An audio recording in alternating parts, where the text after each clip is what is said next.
today's video, we are going over the dispute reason formula that I use for every single client on every single letter for every single type of negative item. You can literally use this to remove collections, foreclosures, charge-offs, repossessions, bankruptcies, judgments. It's all the same. The reason that we use a formula is because you're very simply plugging in the information that you're taking directly from the credit report. Now, while AGERO might not even look like an English word, I promise you that it is, and I'm going to show you exactly how to use it. So make sure that you stay to the end so that you can learn how to use this formula to remove virtually any negative item from a credit report. All right, so here's the deal. No one ever said that getting a mortgage or a car or even a $15,000 loan would be easy if you have negative accounts, right? Oh wait, they did, but they were lying. Here's the real, tried, tested, and true method for creating dispute reasons that get results virtually every single time, all right? So first of all, we're gonna go over the formula breakdown as well as formula examples. And as I mentioned, I'm going to show you how to apply this formula to literally any account on your credit report, all right? So on the left-hand side, you actually see my handwritten notes, what I put together before I actually did this, this presentation. So AGERO, if you can remember a simple acronym, you can write the perfect dispute reason. All right, and I spelled acronym incorrectly, and that was an accident, so forgive me. All right, so here's what you need to remember. It is not the letter that gets the results, all right? So before we go any further, remember, it is not the letter that removes the negative accounts. It's the reason you're giving the credit bureaus. And here's an example. Look right below that. Creditor name, account number, boom, reason, right? Reason, okay? So always remember that. So here's the formula.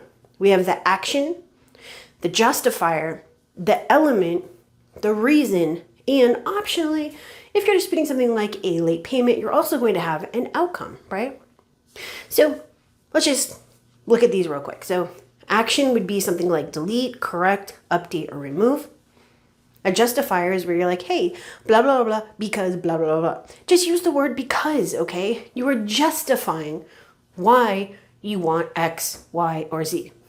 The element, that one's really easy. Date last active, date last paid, date last reported, balance, past due, late payment, blah, blah, blah, blah. All right? The reason, because it's inaccurate, it's incorrect, that wasn't late, paid on time, inconsistent. It should say 0, blah, blah, blah, whatever you want to put in there. That is the reason. And then the outcome. Like I said, the outcome is optional. You do not need to add this in, okay?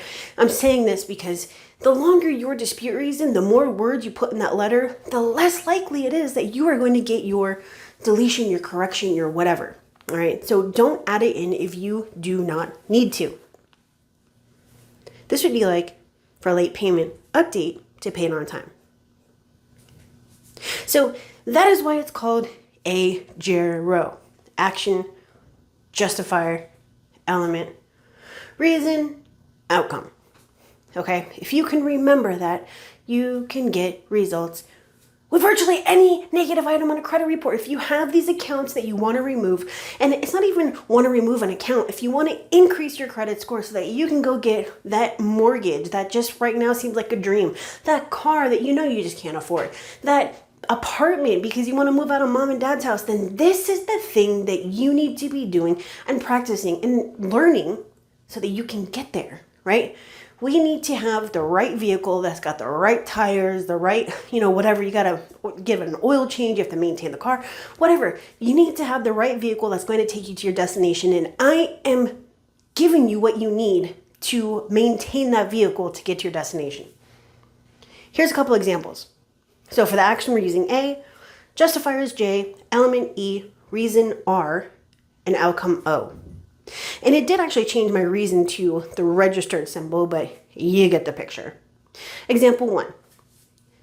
Delete this charge off because the date last reported was reason, blah, blah, blah, even though it said it's verified.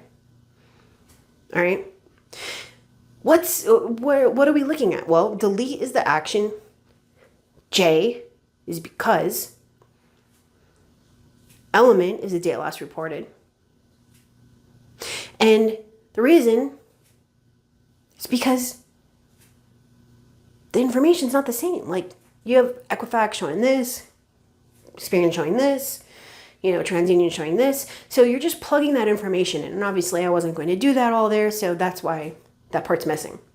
And even though you said it's verified, you don't have to put that on there, but you can if you want to, all right? So here's another example. Remove the late payments on January 2020 because I paid on time. Update to paid as agreed for inaccuracy. So what are we looking at? Remove is the action. The element is late payment. The justifier is because. The reason is I paid on time.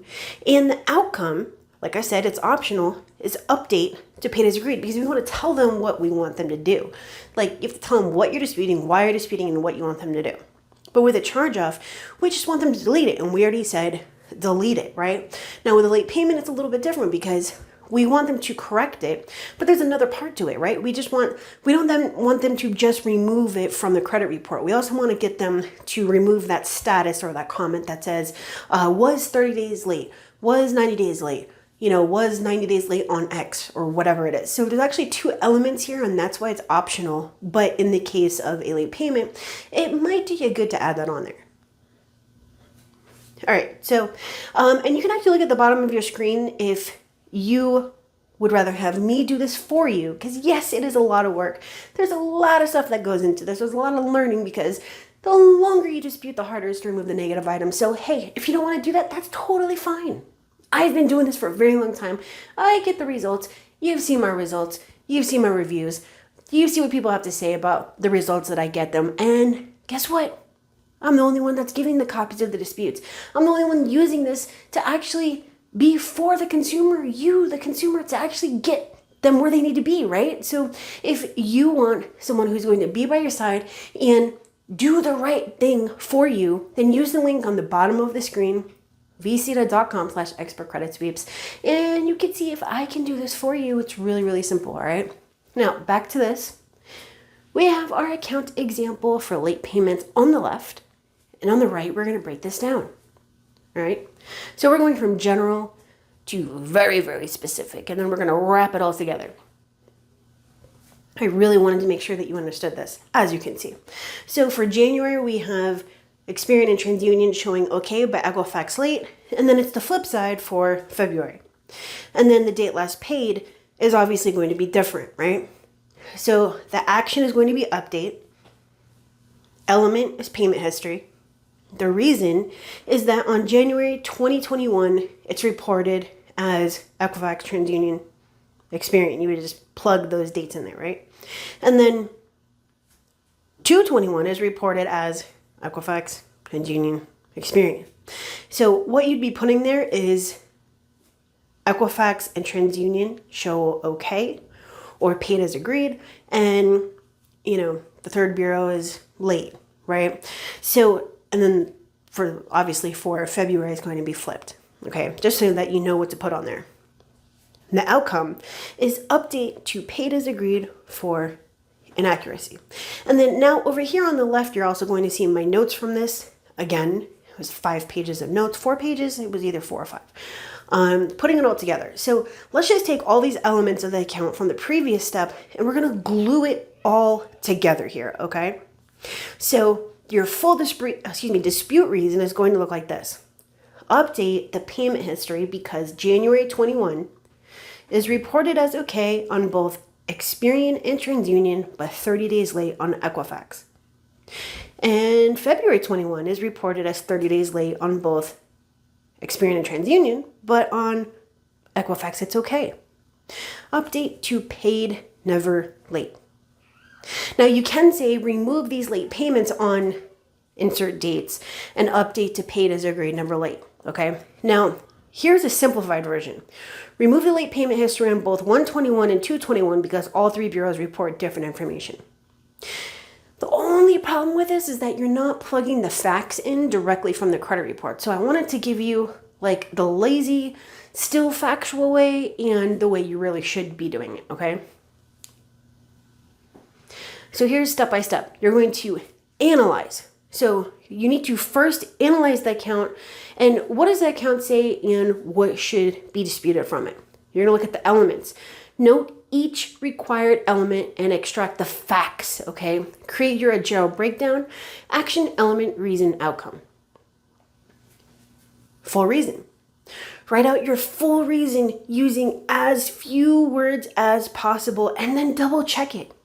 Double check to make sure that the facts are listed, that your arguments make sense and can be easily understood. Because remember, we're dealing with computers. We're not dealing with people who can use logic and reason and say, oh, well, they probably meant X or they probably meant Y or they probably meant Z. It's going to be a computer that says, I don't understand this. So we do not understand the nature of your dispute. All right, you have to remember that. You have to practice it. So here's okay versus not okay. Okay, so example number 1, delete for inaccuracy because the balance is wrong. Example number 2, this account needs to be removed because the balance is wrong. And if you fail to verify this account, federal law requires that you delete it. Which one do you think is correct? Without even looking at the check marks at the end. Because maybe I put them backwards, who knows?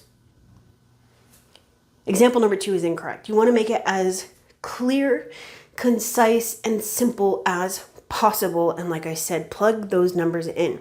The balance of X is wrong because I paid on time, because the balance should be Y, because the balance should be Z, because I paid this 3 weeks ago with using check number 1, 2, 3, 4, 5. All right, so here's the process. And it's really simple when you look at it, okay? Analysis, the reason breakdown, putting it together, and then double checking it, okay? You always want to use the same process. You always want to use the same formula. You always want to use the same breakdown because all you're doing is laying it out, plugging the information in, and then gluing it together. Like, how much easier, how much simpler do you want this? I am literally handing you the keys to your new vehicle that's going to virtually every single time get you to your destination, but you have to use the keys that I'm giving you. If you don't, you're going to end up breaking into this car and then now the car's not going to work correctly because you jimmied the whatever. You get what I'm saying? You need to take care of this. You need to use these keys so that you can actually get there, okay? I want you to get there. I want you to be successful. This only benefits you, but it's not going to if you don't use it, all right? Okay, so, and I went backwards, so let's go forwards a little bit, process. And here's the end of it. Now, I did put the advanced reason decisions on here, and I'm not really going to explain this too much, but I will just go over this quickly, all right? So you have your action plan. You have reason number 1. When it comes back, you have to determine, okay, was it verified with no change? If yes, then go after the date last reported. If no, go after your new reason. And then it kind of just goes all over the place from there. There's literally a decisioning process for every single reason, every single time. There's an action plan. There's, it's not, here's the thing. And I'm like stumbling over my words right now because I'm trying to figure out how to say this. Other companies, other people who don't know what they're doing, their action plan is always to back up the original plan. Like plan A is also B, C, D, E, and F. And B through F all back up plan A. Like there's nothing different about it. Okay, it didn't work. Okay, let's send that same letter, but let's just say that it's our second attempt. It's our third attempt. We're going to intend to sue. It wasn't verified. What's your method of verification for the same thing that I told you it was unverified? You get what I'm saying? You don't want to do that. You need to have a totally different plan for B than you did A, and totally different plan for C than you did B, than you did A. So every single time you are doing something totally and completely new so that number 1, it's not frivolous, and number 2, it gives you the best possible chance of removal. Okay? And again, always remember that the longer you dispute, the harder it is to remove whatever it is that you're disputing. Okay? So now, if you need additional help, if you really just don't understand this, that's totally fine, okay? This is, obviously it's not rocket science, but it is something that you need to understand the right way and need to implement and take your time with, okay? Now, I do have free resources online, totally aside from the almost 500 videos right here on YouTube, right? So you can go to vargasrevolution.vipmembervault.com and access free, totally awesome content on the subscriber hub. There's a bunch of stuff on factual disputes, how to create the perfect dispute reason, and there's a bunch of other tutorials as well. All right. There's other things on there that are paid, but as far as free content, you're going to find it in the subscriber hub. And then, like I said, if this is too much for you, don't feel overwhelmed. Ask for help. If you don't ask for help, then you're not going to get it. And, I don't want that to happen for you. All right. If I can help you, I will. So you can go and schedule your free discovery call, your consultation, right at vcita.com/expert credit sweeps. The link is on the screen, in the description, and in the comments. And again, if you want to do this the right way, then this is going to be the way to do it if you don't want to do it yourself. Okay. Don't dispute online. Don't do phone disputes. Don't send in templates. Do this the right way the first time. And if it's not the first time, that's okay. Right? Just remember, the longer you dispute, the harder it is. The more you say in your letter, the harder it is, or the less likely it is that you're going to get, the result that you're looking for. And this is the one thing that's going to open up the door, the opportunity for everything. Right? So you need to treat it as such. All right, so you have the links. If you need help, I'm here. Otherwise, the next video is leading up more into the tactics. These were on basically extending what we were doing on the dispute reason. So I will see you later. I hope you have a great week. And that is it from me to you.